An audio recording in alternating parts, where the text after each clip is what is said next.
Bonsoir à toutes et à tous. Je suis Francesco Garutti, directeur associé des programmes au CCA, et je suis très heureux ce soir de vous présenter l'exposition Espace oscillant organisée par le commissaire Anneke Abelac. J'aimerais commencer par remercier toutes les personnes qui ont travaillé à la conceptualisation et à la production de ces projets. Toutes les équipes de conservation, de conception numérique, de production et de scénographie du CCA, les graphistes, Joris Kritis, et tous les artistes et les archives qui ont accepté de prêter et de présenter leur œuvre pour cette exposition. Parmi eux, les archives de l'été des Vallées, de l'archive de l'évêché de Sion en Suisse, et la bibliothèque de ETH en Zurich, l'Institut Furkablick, le musée Redpath ici à Montréal, l'université McGill, Royal Collection Trust, les archives de OMA à Rotterdam, et bien sûr les artistes et les auteurs, Philippe Desjardins, Arve Salon, Leo Fabrizio, Luc Deleu, Ludwig Berger, Rebecca Wickham, Scan Vision, et Uriel Orlo, et bien sûr les commissaires de l'exposition et d'auteurs, Anneke Abelac. Je voudrais remercier aussi la Fondation Pro Helvetia pour son soutien généreux. Espace oscillant est un projet qui intègre les recherches approfondies du CCA sur le rôle de la pratique architecturale à l'ère de la crise écologique. Il explore une étude de cas spécifiques, l'histoire et les histoires du glacier de Rhône en Suisse, pour réfléchir aux défis environnementaux à une époque de climat changeant et de paysages instables. Before getting into the depth of the content of the evening, I want to recognize the long-standing connection of indigenous people to Tiohtià:ke, Munyang, Montreal, and in particular the Kanien'kehá:ka people of Kahnawake, Kanesatake, and Akevesasne, whose ancestors, along with those of Wendat, Anishinaabe, and Abenaki communities, lived here long before the arrival of the settlers. Still today, the island is home to many First Nation, Inuit, and Métis people. These communities continue to face challenges to their rights and the erosion of their traditional territories as a result of an ongoing process of settler colonialism. The CCA itself puts on exhibition and events, maintain its collections, and publish a text on these lands that have never been ceded by their indigenous inhabitants. The CCA therefore recognizes settled colonial roots, and we are committed to fostering affirmative relationship with indigenous people across Tiohtià:ke, Munyang, Montreal, and beyond. We invite you to learn more about the CCA ongoing commitment to our living land acknowledgement process by visiting our website and contacting us directly. So tonight, before leaving the word to the curator of the exhibition for an extensive presentation of this incredible research and work, I love to underline one specific aspect of the project that we are opening tonight. As mentioned, Anneke Abelac, with the Oscillating Spaces project, studies a specific glacier, the Rhône Glacier and the Furka Pass in Switzerland, as a case study to raise awareness about the complex consequences of glacier recession for plant, animal, and human life. But of course, we can ask ourselves why this glacier and why this pass on display now at the CCA. While unfolding the multiple layers composing the complex natural and cultural history of the site that you've been already kind of seeing displayed in our gallery, we find ourselves in front of stories of a place which has been shaped by an intricate entanglement between environmental history, spirituality, mysticism, local traditions, the genesis of glaciology, military and transportation infrastructure, Alpine tourism, real estate dynamics, contemporary art market, the construction of the sublime, and the transformed perception of the notion itself of environment. So somehow, I think we could arrive to say that the Rhône Glacier is what Michel Serres would have defined as sort of a quasi-object, or Bruno Latour could have named a thing with a capital T.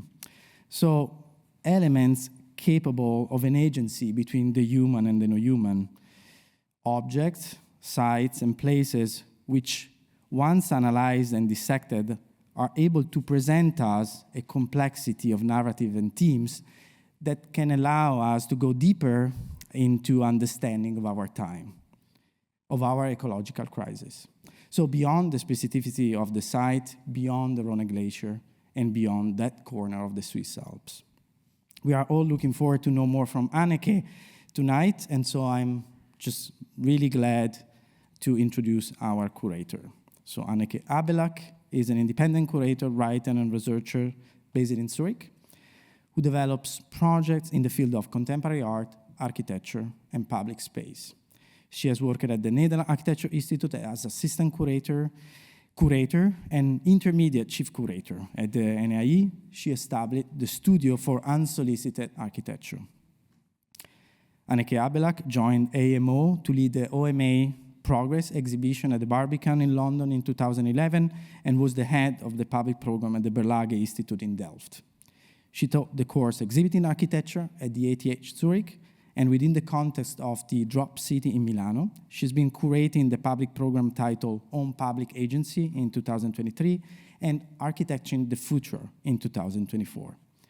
She was the artistic director of the Zentrum Architecture Zurich, and currently she's the curator of the Albanian Pavilion at the upcoming Architecture Biennale, which is opening in a few weeks in Venice. So please join me in welcoming on stage Anneke Abelak. Thank you very much. So, good evening, everyone. Thank you for joining me today, and thank you, Francesco, for the lovely introduction. I sincerely hope you had a chance to see the exhibition, because I will go through relatively fast through a very complex site. In 1909, Sigmund Freud visited Dreamland on Coney Island. He hated America, but he loved Dreamland, a luminous amusement park of electric wonder and sensory illusions.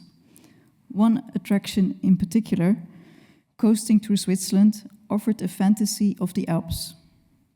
Painted peaks, synthetic snow, the chill of dry ice blown through the air as visitors swooped past papier-mâché chalets. It was a looped spectacle, a dream of Switzerland without the Alps, and it was particularly popular in summer because of the cold breeze. Far away from Coney Island, high above the tree line in the Swiss Alps, another kind of attraction had already opened. A 100-meter-long tunnel hand-carved cave into the Rhône Glacier at the Furka Pass.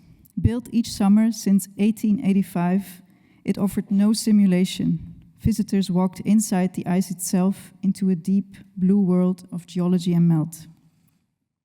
So tonight I will not tell a story of illusions, but of altitude and erosion, of a real place that moves, melts, and is remade every year. I would like to take you to 2,460 meters in the Swiss Alps.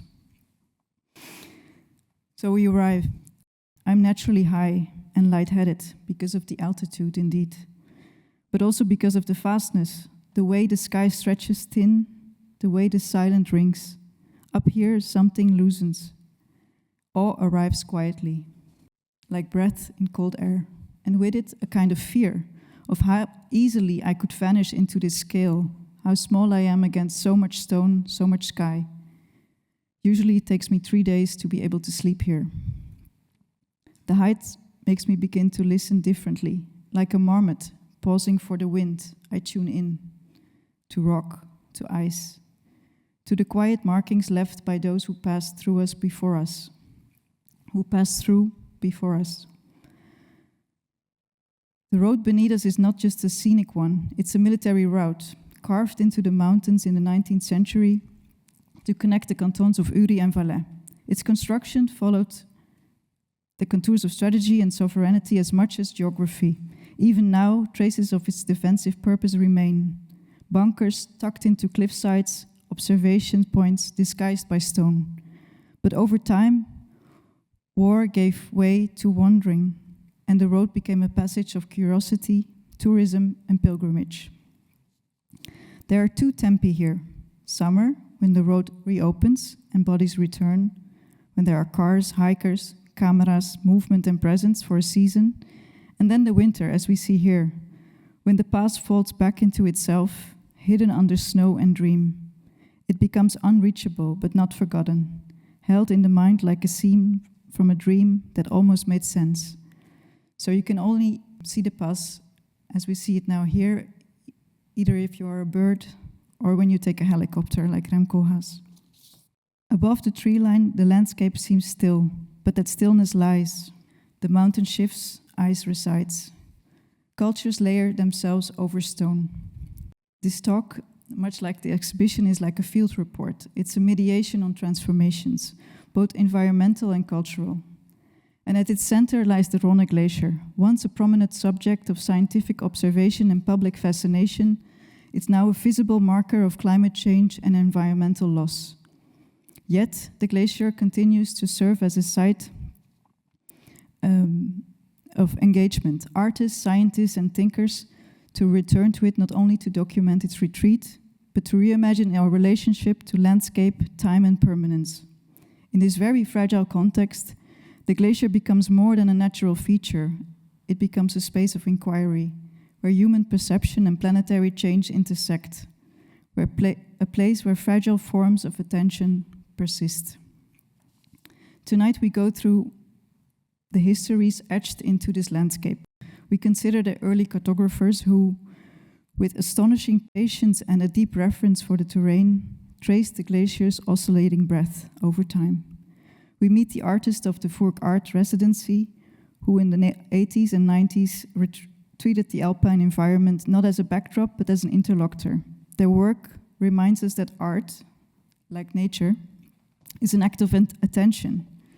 We will visit the Hotel Furkablik, not only as a shelter from the cold, but as a thought where architects and others interrogated what it means to build in a place that constantly reminds us of its own impermanence.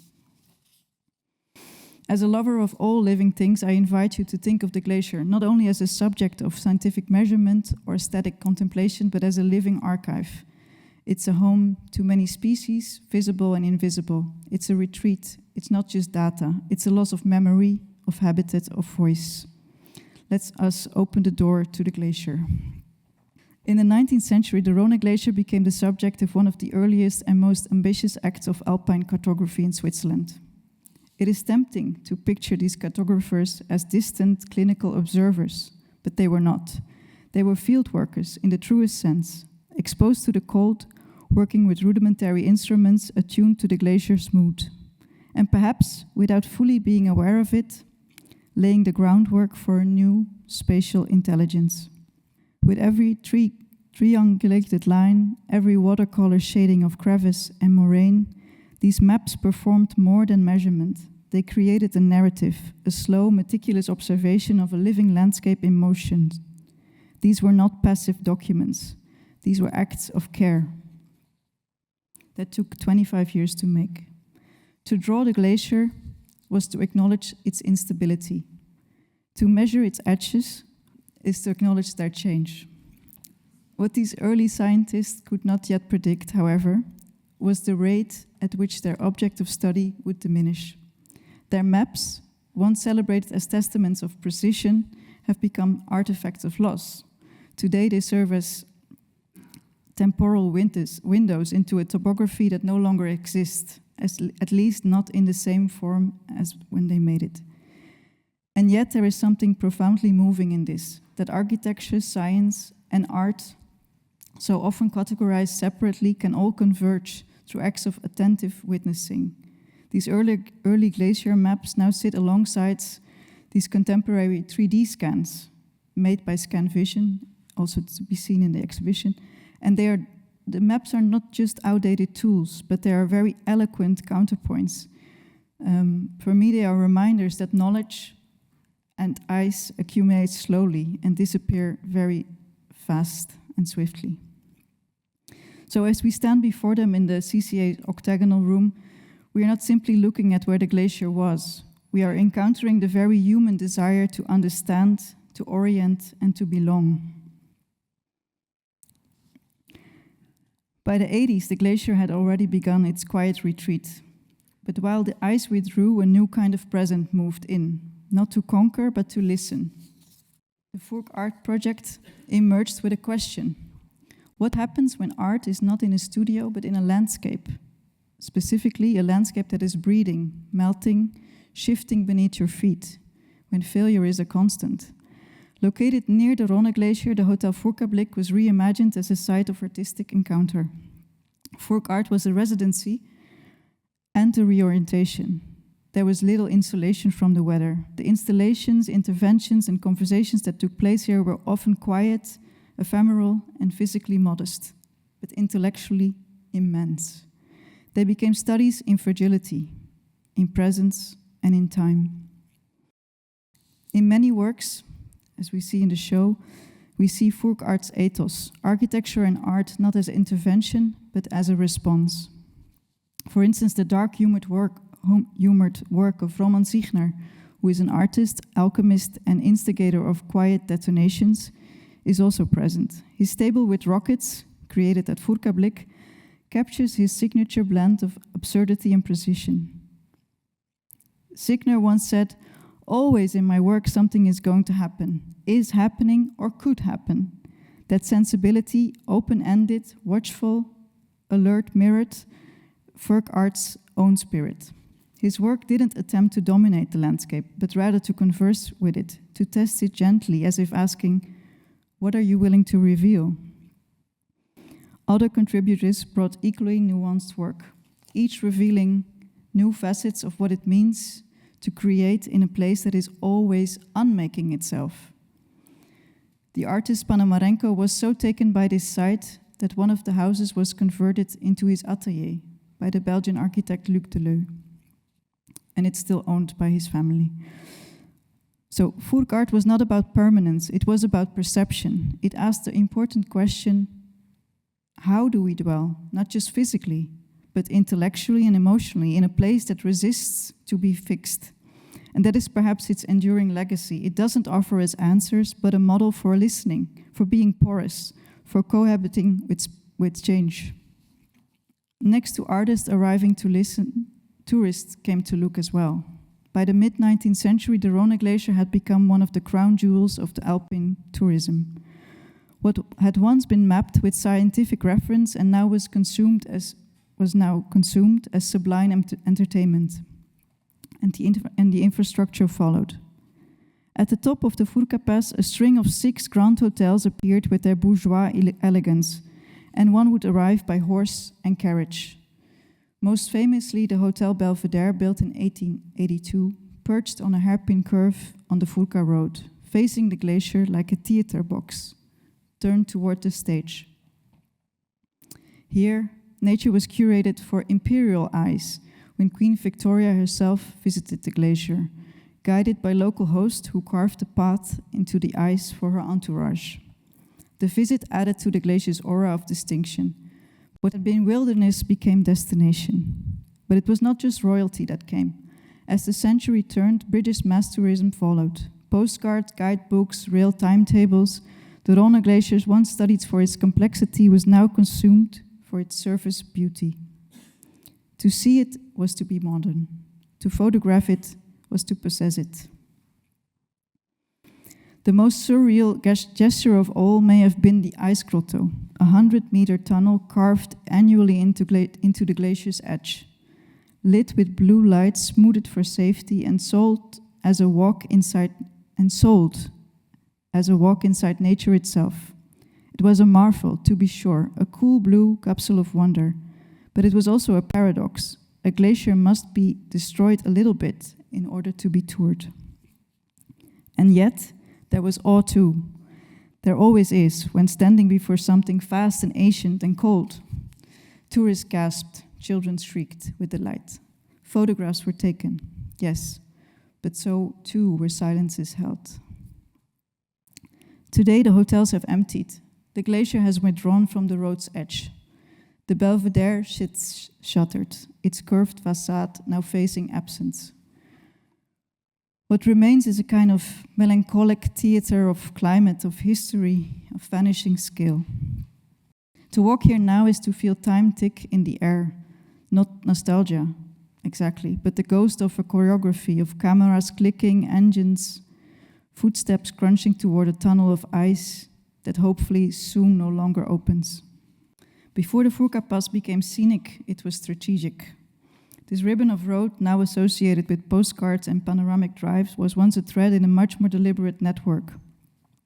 A system of military readiness carved into the bones of the Alps.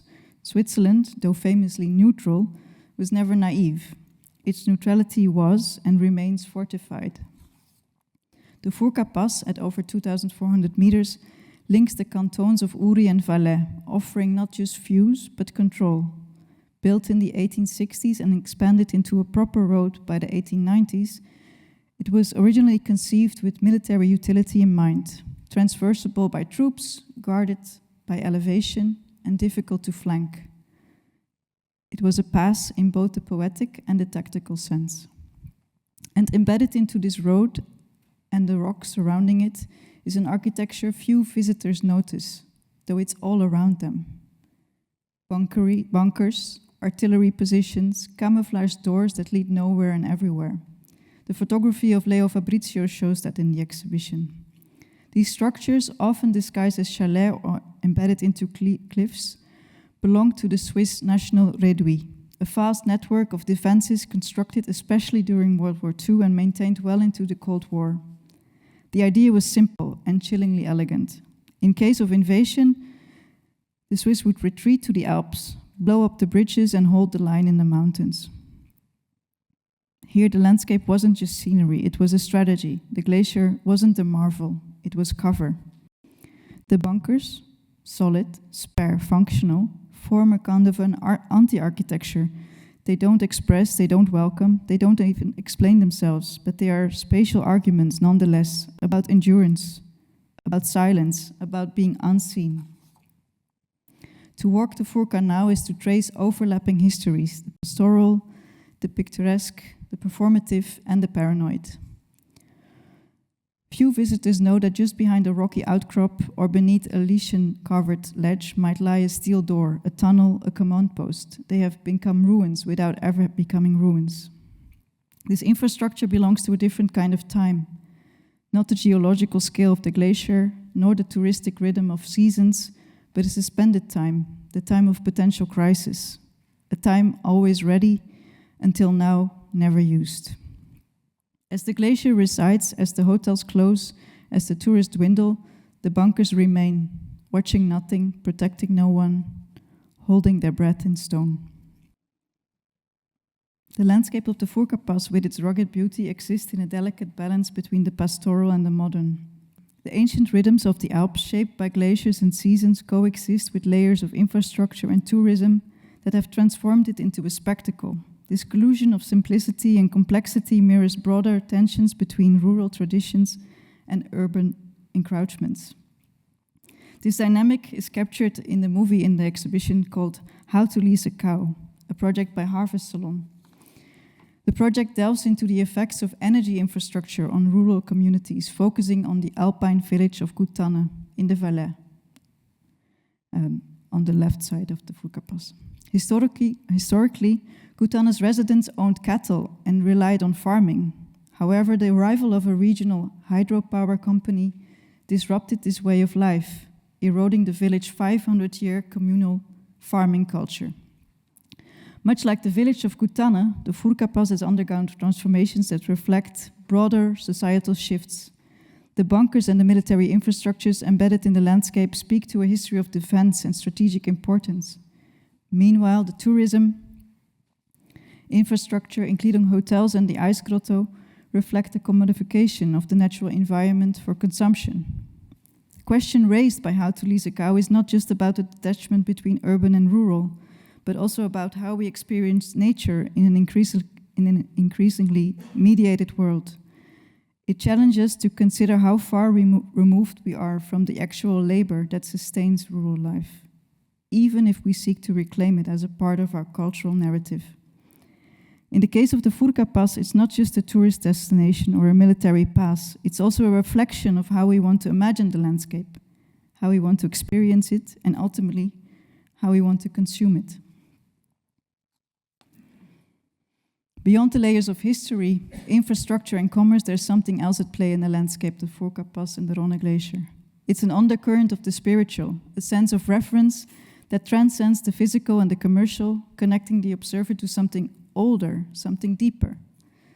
The German architect Bruno Taut, who visited the Alps in the 1910s, spoke of the mountains as cathedrals of nature. Their massive, snow-covered peaks standing in stark contrast to the architecture of the cities. For Taut, the Alps represented not just a physical challenge, but a profound spiritual journey. He saw the mountains as places of refuge and transformation, where the soul could come into contact with something divine, something elemental. His idea of architecture extended beyond the built form to encompass the very forces of nature, the sublime form of the mountains, ice, and light. Taut's romantic view of nature as a spiritual experience resonates deeply with the Fourca Pass. The glacier's frozen expanse and the Alpine panorama are not merely scenic. They evoke a sense of awe, a humbling encounter with the forces of time and nature. There's a kind of sacredness to the landscape, felt in the cool silence of the glacier, the sharpness of the air, and the sprawling vistas. The region's connection to ice is not just a modern or aesthetic phenomenon. It's rooted in a deep geological and historic process. Because in the last little ice age, which spans from the 16th to the mid-19th century, profoundly shaped the Alps. During this period, glaciers advanced across the mountain landscape. It's something you can almost not imagine, that glaciers would actually grow much larger than beyond the size that they are. So this for me was quite startling to realize that there was a last little ice age. This miniature ice age, a chapter in the Earth's long history of glacial expansion and retreat, saw the glaciers growing in size and volume before retreating again with the onset of warmer climates. For the people living near these glaciers, this was not just a shift in climate, it was a spiritual and essential and super frightful moment. The land, divided by its glacier, offered a daily reminder of nature's power, of forces beyond human control. The retreat of the glaciers, like the rise and fall of empires, became part of a larger, more mysterious cycle of nature, the ebb and flow of life, time, and memory. In Fiche, a little village nestled at the foot of the Alege Glacier, very close to the Rhône, this spiritual connection is made manifest in the religious procession held annually at the glacier. The procession, often accompanied by hymns and prayer, transforms the glacier into a kind of holy ground, a place where the boundaries between the earthly and the divine blur. The ice and its internal coldness become a symbol of endurance, of faith, and of a connection to the deeper order of things. The spiritual symbolism of the Alp is further enriched by the region's minerals. A form of smoke quartz is to be found in the high mountains. This stone, with its translucent smoky hue, is believed to possess spiritual properties. It is said to ground the wearer, to offer protection, and to help the bearer tap into deeper reservoirs of intuition and wisdom. Like the mountains themselves, smoke quartz hold a dual significance. It's both earthy and otherworldly. Its smoky sheen suggests the presence of something intangible, a connection to the spiritual world that hovers just beyond the material. So what began as a seasonal ritual making a door into the glacier body now comes to a close. The door will no longer be carved, but the glacier itself continues to move, shedding ice, shaping rock, feeding the valley with water. It doesn't disappear, it just changes form.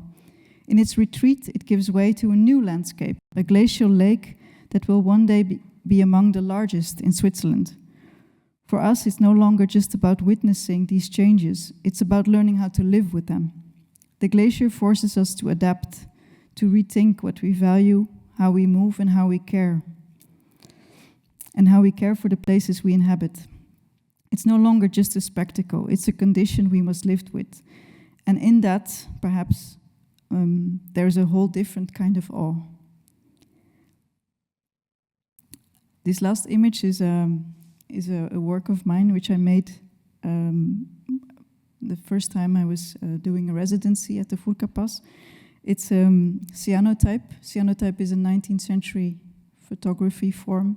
It just needs sun and water, and I thought I would find that up in the mountains for sure, next to flowers.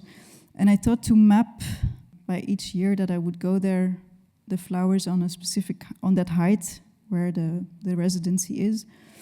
And even though I used a 19th century method, I knew that in 10 years' time, the flowers that I would map would change because of the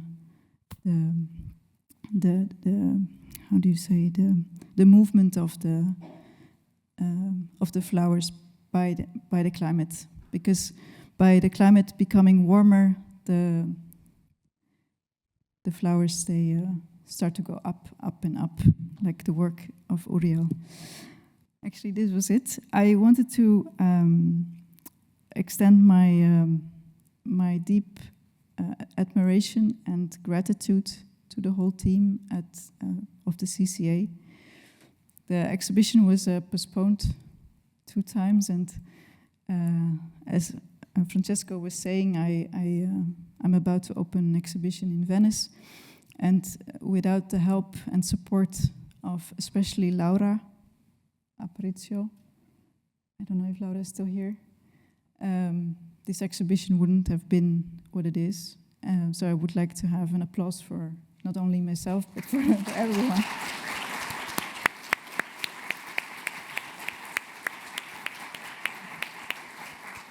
Thank you for your brilliant and beautiful exposition of this glacier and your exhibition.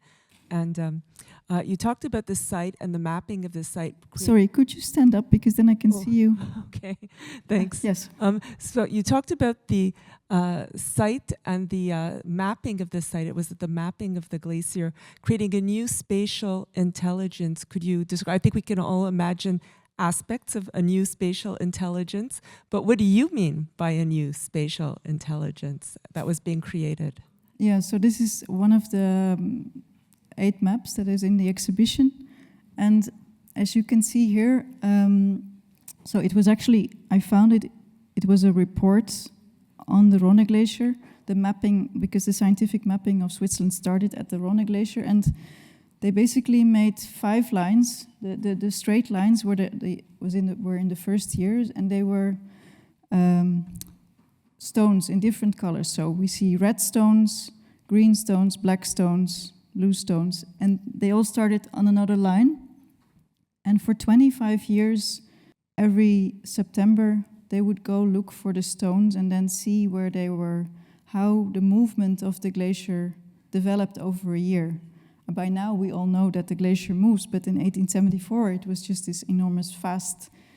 There was not the technology that we know now to map and to understand the movement of the glacier. And so by mapping it for 25 years, we learned from this map how fast the glacier moves from the top to the bottom. So we see that in 25 years, the top moves way faster than at the tongue of the glacier. And now, of course, when it starts to melt at the tongue. I just want to say I appreciate how poetic this was, really beautiful. I never, as a landscape architect, I hadn't thought about ecological migration as something really in parallel to glacial migration, which is what your piece at the end, your cyanotype, made me think of.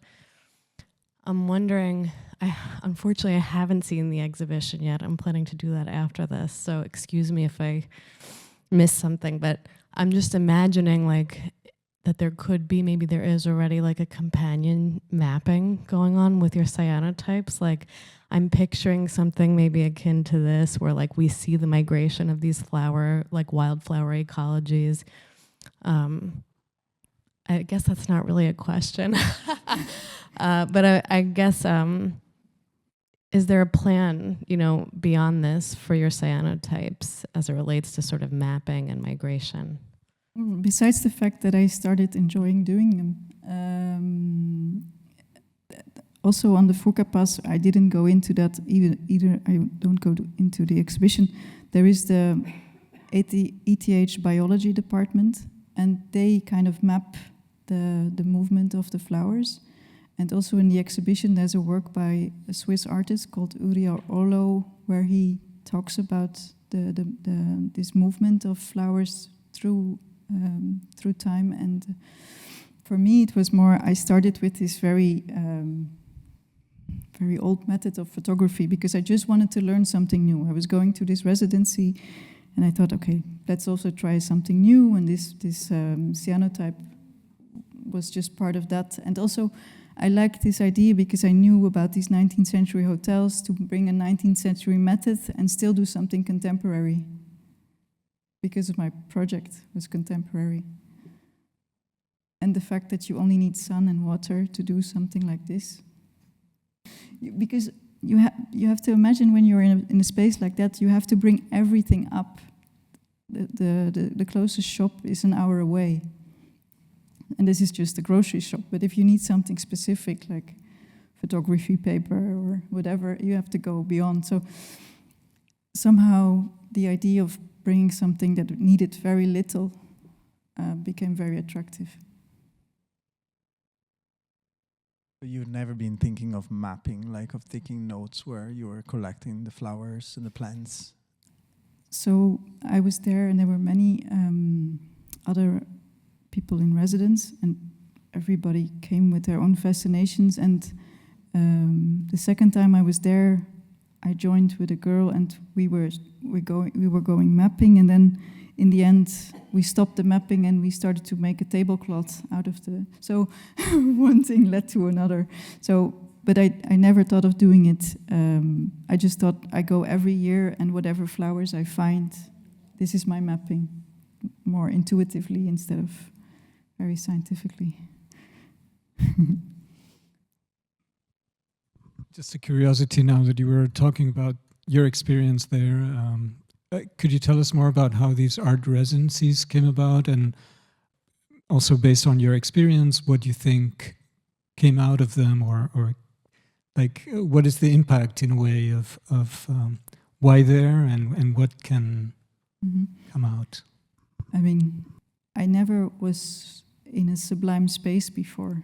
This is really how I feel when I'm in the Furka, because it's on altitude, it's barren, you're above the tree lines, and you feel kind of the presence of the mountains very, very strongly. As I said, it takes me 3 days to sleep, so it's a very high active space in which I think all the artists and architects I met felt extremely inspired to make new work and to rethink how to do. But as I said, you have to bring everything up. So since there is very little isolation, there's one collective space that is heated, and then the sleeping rooms are extremely cold. The water has to be filtered because otherwise you cannot drink it, which also means in summer there is no fridge, so we go to a glacier to get ice. So you live in a very different way, in a very different, almost an old-fashioned way. But if I then go back to the city, for me it was, for instance, because you have to filter the water, you have to even cook it before you can drink it, you would not throw away all tea. You would somehow make chai out of it, because it took so many steps, so you become more precious with what you have there. And this is something that, because I was there for 3 years, three summers in a row, this is something now that is really part of how I live also in Zurich. Which is also strange, because sometimes then I feel, but I have enough water in Zurich, you know? But the urgency to be more precious with it is, I feel it more on a daily basis. Thank you very much for the lecture. As a student in architecture, I also really was interested in your conversation concerning those trips. I'm from a younger generation, so I have a lot of like anxiety concerning ecology and how fast-paced it is. Like I can even feel winter here becoming warmer and warmer.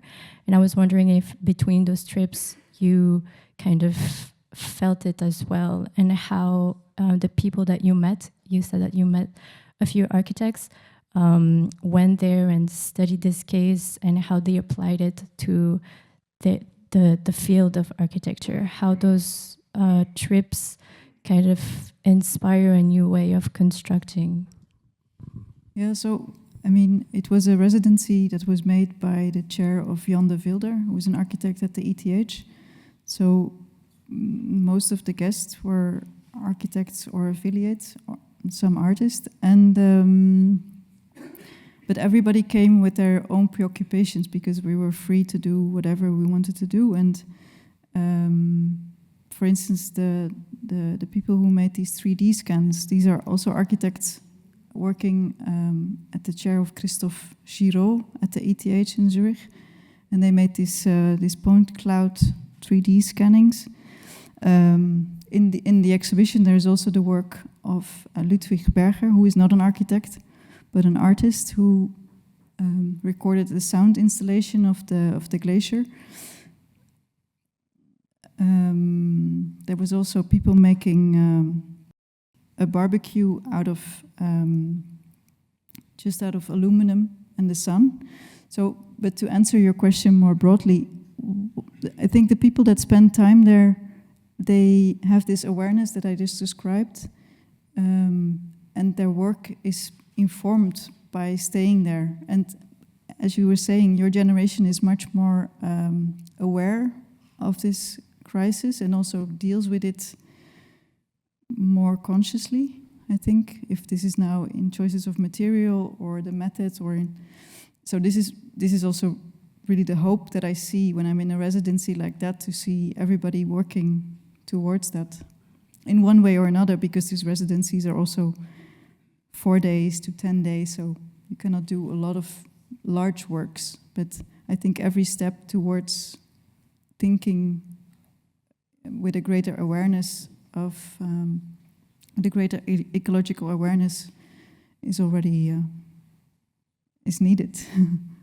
Yeah. So you went back, you said 3 times? Yes. And then 10 days at a time?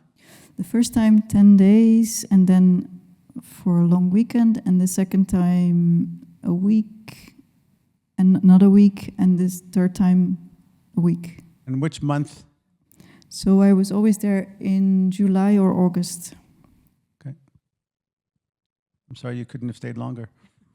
No, there was the first year I could have stayed. I was there a bit longer, but the second and third year it was very popular. So the rooms were really reserved, and you had to leave. The first year I could extend my stay a bit. Yeah.